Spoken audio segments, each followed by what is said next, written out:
ఇప్పుడు భారతదేశం డిజిటల్ భవిష్యత్తుకి కేంద్ర బిందువుగా మారబోతోంది. టెక్ దిగ్గజాలు మెటా మరియు గూగుల్ తమ భారీ సబ్సీ కేబుల్ ప్రాజెక్టుల కోసం విశాఖను ఎంచుకోవడంతో ఈ నగరానికి అభివృద్ధి అవకాశాల కొత్త ద్వారం తెరుచుకుంది. సోషల్ మీడియా దిగ్గజాలు మెటా మరియు గూగుల్ భారతదేశంలో కొత్త డిజిటల్ విప్లవానికి నాంది పలికాయి. మల్టీ బిలియన్ డాలర్ల సబ్సీ కేబుల్ ప్రాజెక్టులతో దేశ డిజిటల్ మౌలిక సదుపాయాలకు కొత్త ఊపును ఇస్తున్నాయి. ఫేస్బుక్, ఇన్స్టాగ్రామ్, వాట్సాప్ ల మాతృ సంస్థ అయిన మెటా తన ప్రతిష్టాత్మక ప్రాజెక్ట్ వాటర్ వర్క్ కోసం భారత్ లో ఆర్థిక రాజధాని ముంబై మరియు విశాఖపట్నం నగరాలను ఎంచుకుంది. ఈ మెగా ప్రాజెక్ట్ ల్యాండింగ్ భాగస్వామిగా సిఫీ టెక్నాలజీస్ తో మెటా సంస్థ $5 మిలియన్ ఒప్పందం కుదుర్చుకుంది. ఇప్పుడు ప్రపంచ స్థాయి సంస్థలు మెటా మరియు గూగుల్ ఇక్కడ తమ కార్యకలాపాలను విస్తరించడంతో నగరం గ్లోబల్ డేటా కనెక్టివిటీ హబ్ గా మారబోతోంది. ఈ మెగా ప్రాజెక్టుల వల్ల విశాఖలో భారీ స్థాయిలో టెక్నాలజీ మౌలిక సదుపాయాలు అభివృద్ధి చెందనున్నాయి. ఇంటర్నెట్ సర్వీస్ ప్రొవైడర్లు, డేటా సెంటర్లు, క్లౌడ్ కంప్యూటింగ్ కంపెనీలు,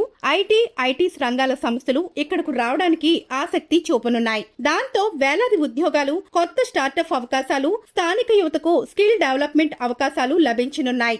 ఈ వాటర్ వర్క్ కేబుల్ వ్యవస్థ ప్రపంచంలోనే అత్యంత పొడవైన సబ్సీ కేబుల్ గా నిలవనుంది. ఇది అమెరికా, భారత్, బ్రెజిల్, దక్షిణాఫ్రికా వంటి ఖండాలను కలుపుతూ ఇంటర్నెట్ వేగం, నాణ్యతను కొత్త స్థాయికి తీసుకువెళ్లనుంది.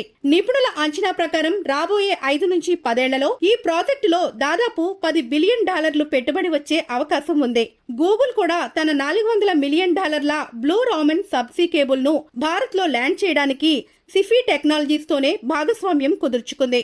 ముంబై, విశాఖపట్నం ఎంపికతో భారత్ ఇకపై ప్రపంచ డిజిటల్ పటంలో ఒక కీలక కేంద్రంగా ఎదగనుంది. ఈ మెగా ప్రాజెక్టుల ద్వారా ఇంటర్నెట్ వేగం, డేటా కనెక్టివిటీ, టెక్ మౌలిక సదుపాయాలు విప్లవాత్మకంగా మారనున్నాయి. ఈ విషయంపై ఆంధ్రప్రదేశ్ ఐటీ శాఖ మంత్రి నారా లోకేష్ ఎక్స్ లో స్పందించారు.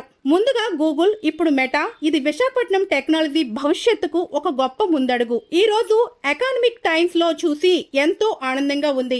మెటా సంస్థ తన subsea cable project water work ను విశాఖ తీసుకురావడానికి ప్రణాళికలు వేస్తోంది. ఈ ప్రాజెక్టు ద్వారా విశాఖ మరింతగా ఇండియా యొక్క ఏఐసిటీ డేటా సిటీగా రూపుదిద్దుకోబోతుంది అంటూ తన ఎక్స్ ఖాతాలో పోస్ట్ చేశారు.